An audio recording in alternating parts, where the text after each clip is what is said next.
DD किसान, बदलते भारत की शान।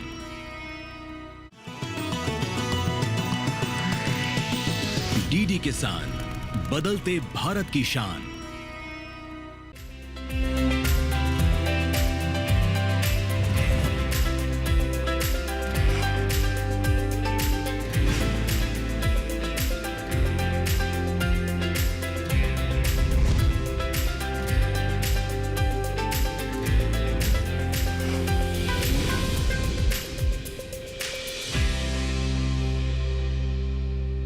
नमस्कार, आप देख रहे हैं दूरदर्शन किसान चैनल। सफल किसान कार्यक्रम में मैं अदिति शर्मा आप सभी का स्वागत करती हूं। हमारे इस कार्यक्रम में हम आपको ऐसे किसानों से मिलवाते हैं जो कृषि और पशुपालन के क्षेत्र में सफलता हासिल किए हुए हैं। बता दें, आज के हमारे इस कार्यक्रम में एक सफल किसान राशिद की दास्तान हम आपको बताएंगे, जो पिछले 11 सालों से बकरी पालन कर रहे हैं। बता दें, ये संस्थान द्वारा दिए गए जो सुझाव हैं उनके अनुरूप ही बकरी पालन कर रहे हैं और इन्होंने एक बहुत ही बेहतरीन बकरी फार्म भी विकसित किया है। राशिद बताते हैं कि आगरा, मथुरा और अलीगढ़ के साथ साथ मैनपुरी जो इलाके हैं, यहाँ पर बकरी की बर्बरी प्रजाति को काफी पसंद किया जाता है, क्योंकि इनका जो मांस है या फिर कहीं इनका जो दूध है वो काफी अच्छा माना जाता है। तो किस तरह से इन्होंने इस बकरी को चुना है, बकरी पालन की शुरुआत की है और कैसा इनका अब तक का सफर रहा है, आइए इन्हीं से जानते हैं।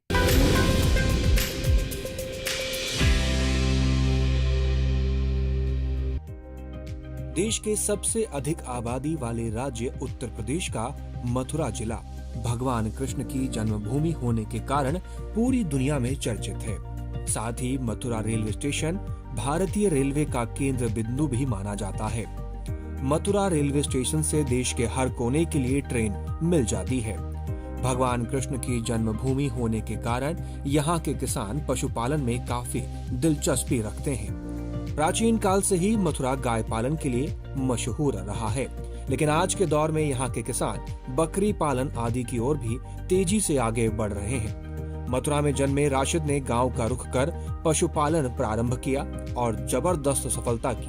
अपनी सफलता के बारे में बताते हुए राशिद कहते हैं, मैं पिछले 11 वर्षों से बर्बरी के ऊपर मैं फार्मिंग कर रहा हूँ। मैं बर्बरी जो प्रजाति है ये हमारे मथुरा, आगरा, एटा, अलीगढ़, मैनपुरी, इसमें बहुत अच्छे से ये लोकप्रिय प्रजाति की बकरी है, जो सभी लोग बहुत इसको पसंद करते हैं और ये हमारे इस वातावरण में बहुत अच्छे से घुली मिली हुई है, बहुत अच्छे से सरवाइव करती है, अपने आप को ये बढ़वा लेती है। अच्छी गठीली बकरी होती है, छोटी नस्ल की बकरी होती है, जिसके ऊपर वाइट कलर के ऊपर ब्राउन स्पॉट्स होते हैं, देखने में सुंदर होती है। सींग इसके बिल्कुल खड़े होते हैं और कान भी बिल्कुल इसके खड़े होते हैं।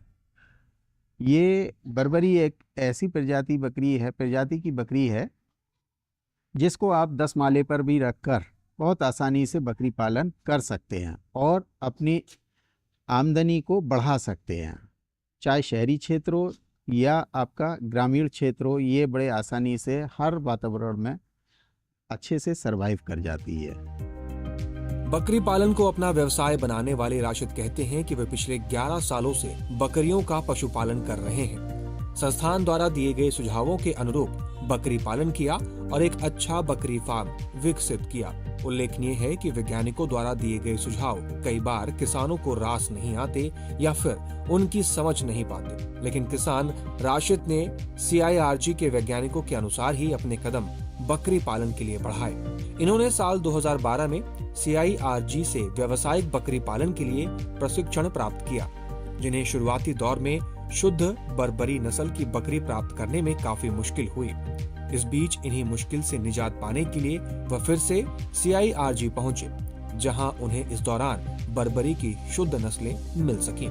बकरियों के बारे में बताते हुए राशिद कहते हैं, मैं बर्बरी जाति के ऊपर बकरी पालन कर रहा हूँ। मेरे फार्म का नाम स्टार साइंटिफिक गोट फार्मिंग है। मैं पिछले 10 वर्ष पूर्व मैंने बकरी पालन प्रारंभ किया।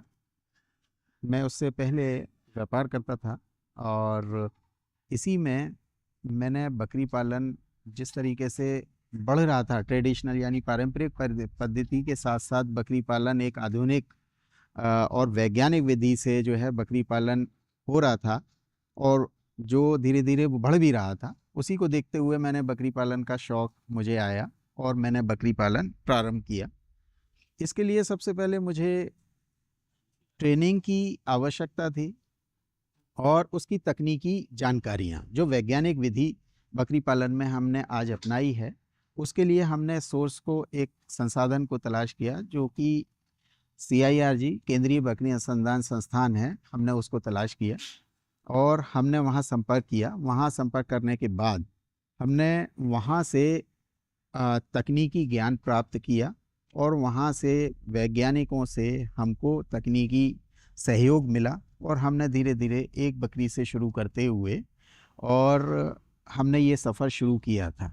इसमें चुनौतियाँ तो बहुत होती हैं और जो हमारे सामने आई भी, जैसे कि महामारी वाली जानलेवा बीमारियां, बकरियों में होने वाली बीमारियां जो होती हैं, वो हमने इनको फेस किया। लेकिन जो हमको सहयोग था केंद्रीय बकरी अनुसंधान संस्थान का, वहाँ के वैज्ञानिकों से जो हमको सहयोग मिला, वैज्ञानिक विधि से जब हमने काम किया तो इसमें हमको मालूम चला कि बकरियों में टीकाकरण बहुत आवश्यक है। बकरियों में टीकाकरण यदि आप कर लेते हैं, जैसे कि हमने भी किया, तो जो बकरियों में होने वाली मृत्यु दर प्रतिशत है, उसको हम बहुत अधिक कम कर सकते हैं और अपने बकरी पालन को हम बढ़ा सकते हैं। बकरी पालन को अपना व्यवसाय बनाने वाले राशिद कहते हैं कि बकरी पालन के लिए बकरियों के खान पान का काफी ज्यादा ध्यान रखने की जरूरत होती है। बकरियों को किस प्रकार से डाइट देनी चाहिए, किस मौसम में किस प्रकार का चारा बकरियों को देना चाहिए, आगे राशिद बताते हैं। दिन भर का हमारा यही है चार्ट के सुबह में हम भूसा देते हैं, जो दलहनी भूसा होता है। गेहूं का हम भूसा खिलाते नहीं। गेहूं दलहनी भूसे में जौ का चने का भूसा है, ग्वार का भूसा है, आपका मूंग का भूसा है, अरहर का भूसा है, ये सब प्रयोग किए जाते हैं इसमें। और मसूर का भी भूसा होता है। ये 12 महीने चलता है, 12 महीने। और इसके बाद जो है हरा चारा देते हैं हम। हरे चारे में जैसे कि सीज़न में मैंने बताया कि गर्मी में अलग होता है, जाड़े में अलग और बरसात में अलग हरा चारा होता है।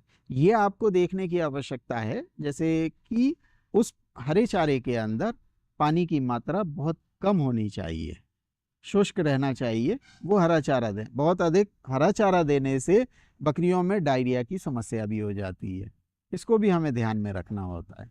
यदि हम हरा चारा ज़्यादा पानी वाला देते हैं, गीला हरा चारा देते हैं, तो ऐसे में फिर हमको भूसे की भी आवश्यकता बढ़ जाती है। तो यदि भूसा और ज़्यादा गीला चारा दोनों मिलके वो ड्राई हो जाता है, इसलिए बकरियों में डायरिया की समस्या नहीं आती है। तो इस तरीके से हम हरे चारे के बकरियों के स्वास्थ्य के ऊपर हमें ध्यान रखना होता है। भारत की कृषि प्राचीन काल से ही पशुओं पर ज्यादा निर्भर रही है। कृषि के साथ सहायक व्यवसाय के रूप में पशुपालन जैसे गाय, भैंस, बकरी, भेड़, मुर्गी आदि पाले जा सकते हैं। लेकिन हमारे सफल किसान राशिद ने बकरी पालन का रुख किया क्योंकि इसमें कम लागत से ज्यादा मुनाफा मिलता है।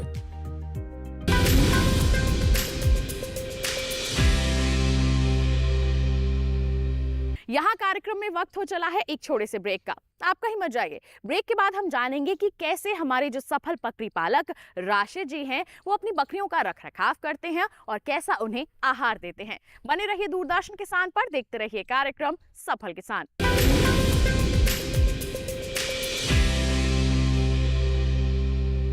डीडी किसान ने कर ली है तैयारी। यहाँ मिलेगी पशुपालन की हर एक जानकारी, घर आंगन से लेकर व्यवसायिक फार्म तक, मुर्गी पालन से लेकर रेगिस्तान के जहाज तक। बीमारियों से पशुपालक बिल्कुल ना हो परेशान, विशेषज्ञ करेंगे आपकी समस्या का समाधान। देखिए अपना पशु चिकित्सक हर रविवार शाम 6:30 बजे दूरदर्शन किसान पर।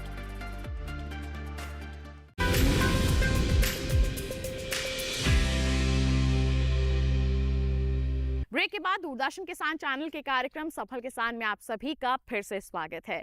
आइए किसान भाइयों बहनों, हमारे सफल किसान या फिर कहीं हमारे सफल बकरी पालक का रुख करते हैं, जानते हैं किस तरह से वो अपनी बकरियों का रखरखाव करते हैं और उन्हें कैसा आहार देते हैं।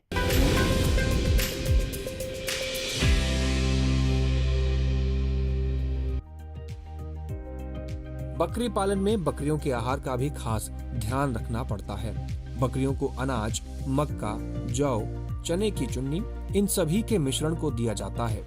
इसके बाद सबसे आखिर में नमक दिया जाता है, लेकिन प्रेग्नेंट बकरियों को इस मिश्रण को 400 ग्राम में ही दिया जाता है। इसी तरीके से बकरियों का खासा ख्याल रखकर बकरियों को स्वस्थ बनाया जा सकता है। आगे राशिद बताते हैं।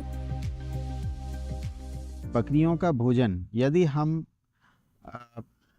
न्यूट्रिशन वैल्यू का देते हैं तो इससे हमारी बकरियों में बहुत अधिक बढ़वार होती है और कम समय में अच्छा वज़न प्राप्त करती हैं।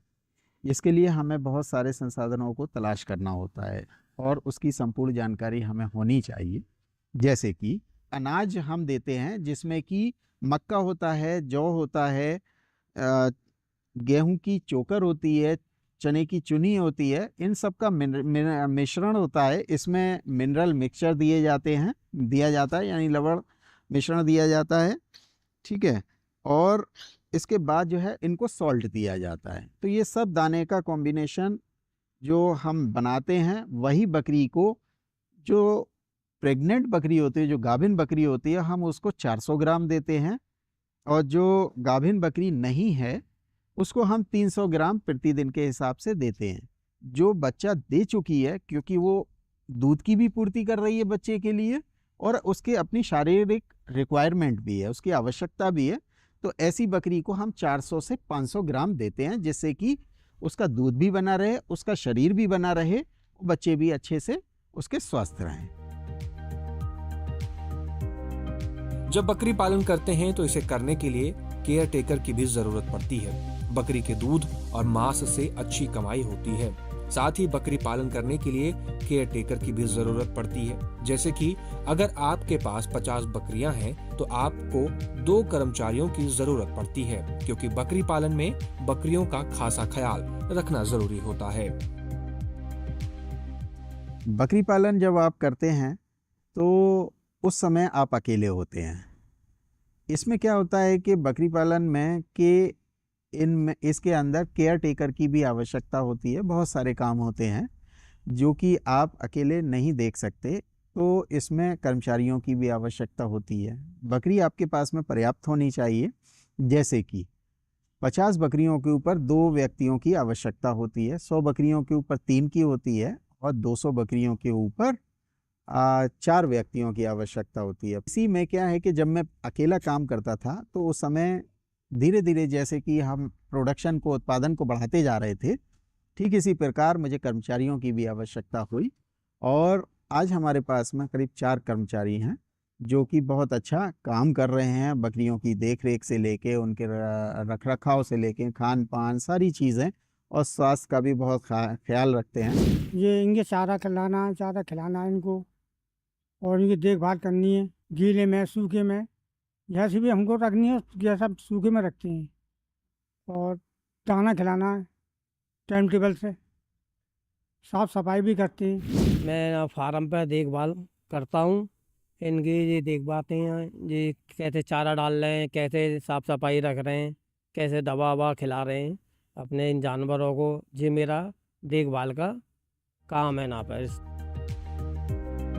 बकरी पालन में सबसे ज्यादा जरूरी बात होती है कि बकरी का अच्छी नस्ल को कैसे सुधार करें। जो देसी नस्ल की बकरियां होती हैं उनका कैसे नस्ल सुधार कराया जाता है। नस्ल सुधार के लिए भी कई कार्यक्रम कराए जाते हैं। इस कड़ी में आगे राशिद बताते हैं कि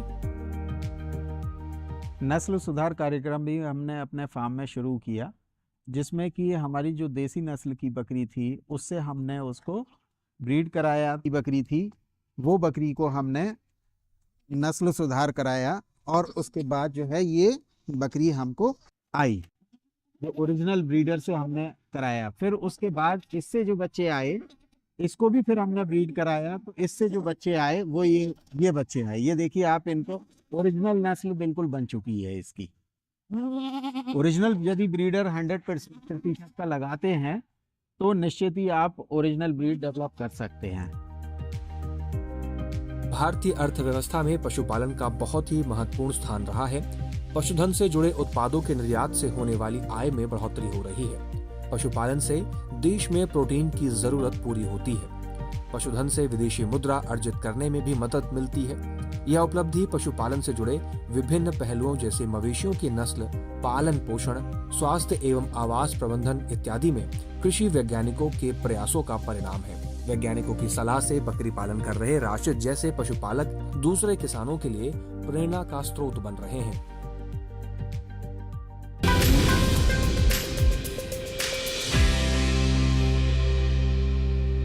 यहाँ रुक रहे हैं एक और छोटे से ब्रेक के लिए। आप कहीं मत जाइए। ब्रेक के बाद हम बकरियों की प्रजातियों के बारे में जानेंगे और साथ ही साथ जानेंगे कि देसी बकरियों की नस्ल सुधार के लिए क्या कुछ किया जा रहा है। बने रहिए दूरदर्शन किसान पर, देखते रहिए कार्यक्रम सफल किसान।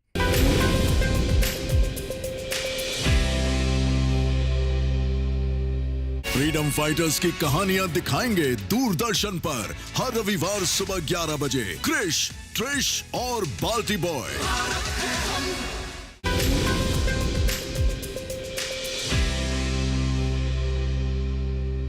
ब्रेक के बाद दूरदर्शन किसान चैनल के कार्यक्रम सफल किसान में आप सभी का फिर से स्वागत है। आइए बकरियों की प्रजातियों पर हम जानकारी हासिल करते हैं और साथ ही साथ इनके नस्ल सुधार के बारे में भी जागरूक होते हैं।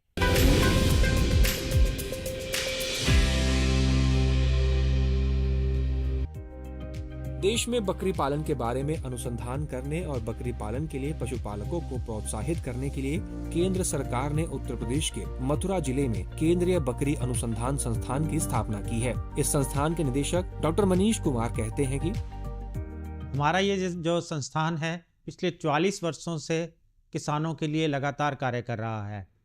पिछले लगभग 2 सालों के अंदर हमने हमारी जो 2 परियोजनाएं चल रही हैं, एक अनुसूचित जाति के लिए और अनुसूचित जनजाति के लिए, उसके अंतर्गत हमने लगभग 22 विलेजेस को अडॉप्ट किया है, जिनके अंदर अनुसूचित जाति और जनजाति की पॉपुलेशन ज़्यादा है। उनको बकरी पालक बनाने का हमारा एक बहुत बड़ा प्रयास है। इसमें हमने पहले उस विलेजेस के प्री सर्वे भी किए थे कि वहाँ पे अभी बकरी कितने लोग पाल रहे हैं और उनकी आय कितनी है और उनके बकरी पालन का किस तरीके से वो काम कर रहे हैं। उसके बाद हमने उनको वैज्ञानिक तरीके से बकरी पालन के बारे में ट्रेनिंग दी उन किसानों को, और उनको हमने सारी तरह के इनपुट भी प्रोवाइड किए। उसमें जो उनको बकरी अच्छे नस्ल के, प्योर नस्ल के बीजू बकरे उनको दिए गए। तो उसके बाद उनको फीड, फॉडर और जो उनको मेडिसिन जिस चीज़ की भी ज़रूरत थी हम लोगों ने दिया। तो हमने उसके बाद पाया कि लगभग 1 साल के अंदर ही उनके अंदर बहुत बड़ी एक चेंज हमें मिली, और उनकी जो इनकम है, कई किसानों ने हमें बताया कि उनकी इनकम लगभग 40% तक बढ़ गई है। इसी में आगे चलते हुए हमने ये भी किया है कि हम ये 22 विलेजेस के साथ साथ हमने दूसरे 10 विलेजेस के अंदर सर्वे शुरू कर दिया है, ताकि हम पहले हमारा इनपुट और मेन कंसंट्रेशन इन 22 विलेजेस के ऊपर रहेगा।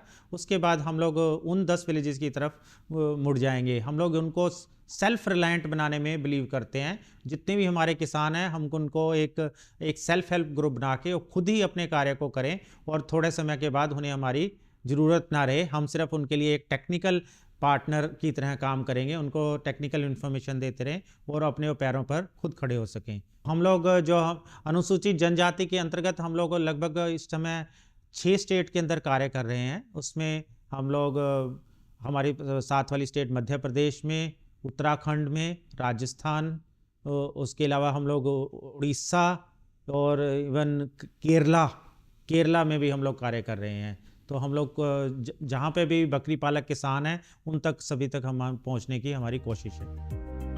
केंद्रीय बकरी अनुसंधान संस्थान के कार्यक्रम में सहभागिता निभाने वाले डॉक्टर अनुपम कृष्ण दीक्षित ने कहा कि किसानों के लिए कई कार्यक्रम का भी आयोजन कराया जाता है।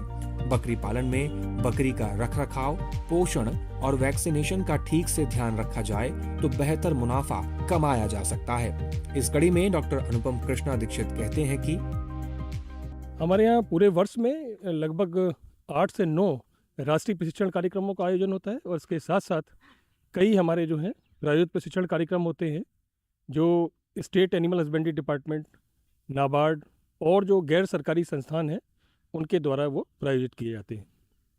हमारा संस्थान बकरियों की तकनीकियों को किसानों तक पहुंचाने के लिए समग्र रूप से हम सभी लोग कार्य कर रहे हैं।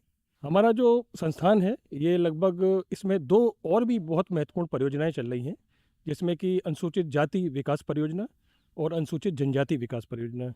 इन दोनों परियोजनाओं के माध्यम से हम लोग लगभग देश के 5 राज्यों में 2,500 से 3,000 किसान परिवार जो कि बकरी पालक हैं उनके साथ में कार्य कर रहे हैं। उनको अच्छी नस्ल कैसे रखें, नस्ल में सुधार किस तरह से किया जाए, पोषण को कैसे हम प्रबंध करें जिससे कि कम खर्चे पर अधिक से अधिक हमारी बकरियों को लाभ हो, उनका वजन बढ़े, उनके नीचे दूध बढ़े।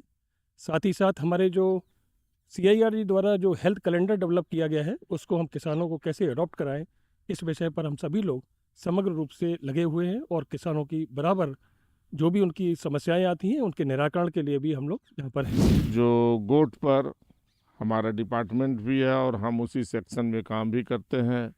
गोट की प्रजातियों को, गोट में उत्पन्न होने वाली बीमारियाँ, उसमें AI के बारे में, उसमें डिवार्मिंग के बारे में आगरा में भी एक मीटिंग आयोजन, सेमिनार का आयोजन था जिसमें सभी साइंटिस्ट ICR के आए थे। हमारी एनिमल हस्बेंड्री कमिश्नर भी आई हुई थी दिल्ली से। सभी ने गोट के विकास पर अच्छा प्रकाश डाला। CIRG यानी केंद्रीय बकरी अनुसंधान संस्थान लगातार किसानों को आगे बढ़ाने और बेहतर करने के प्रयास में लगा हुआ है। बकरी पालन से जुड़े कई विषयों पर अनुसंधान करना, बकरी पालन से जुड़े प्रशिक्षण देना, बकरी पालन से जुड़ी तकनीकों को किसानों के घर घर पहुंचाना, बकरी पालन से जुड़ी समस्याओं के समाधान के लिए हेल्पलाइन और मेलिंग सूची उपलब्ध कराना, बकरी पालन से जुड़े नए तरीके बताना कई तरह से किसानों की मदद कर रही है। ऐसे ही केंद्रीय बकरी अनुसंधान संस्थान ने राशिद जैसे सफल किसानों के लिए किसी वरदान से कम नहीं है।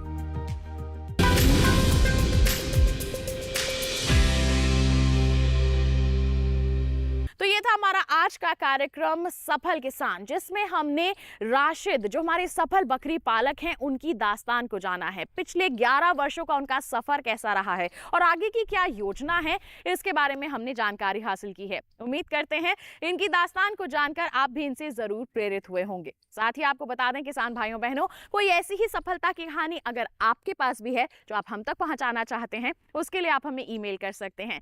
ईमेल ID है safalkisan@gmail.com। आप हमें पत्र लिख सकते हैं। पता है हमारा सफल किसान, कमरा नंबर 77, CPC दूरदर्शन, खेलगांव, नई दिल्ली 110049। तो इसी वादे के साथ कि अगले अंक में हम फिर होंगे हाजिर एक ऐसी ही अनोखी दास्तान लेकर। तब तक के लिए हमें दीजिए इजाजत, लेकिन आप बने रहिए दूरदर्शन किसान पर। नमस्कार।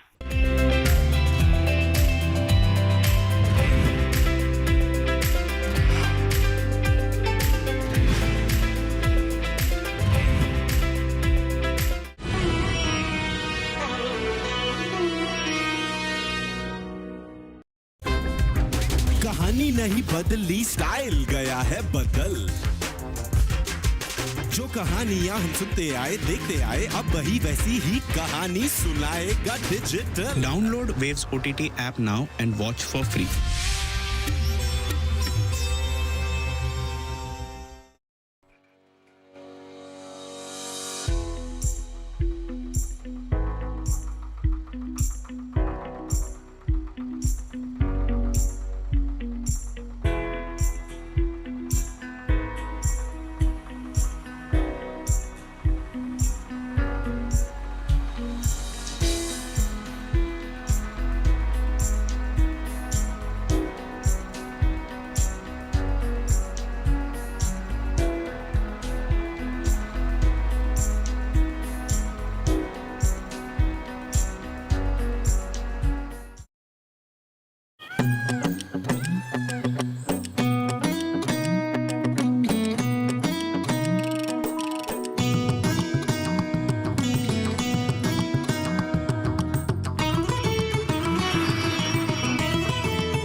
DD किसान, बदलते भारत की शान।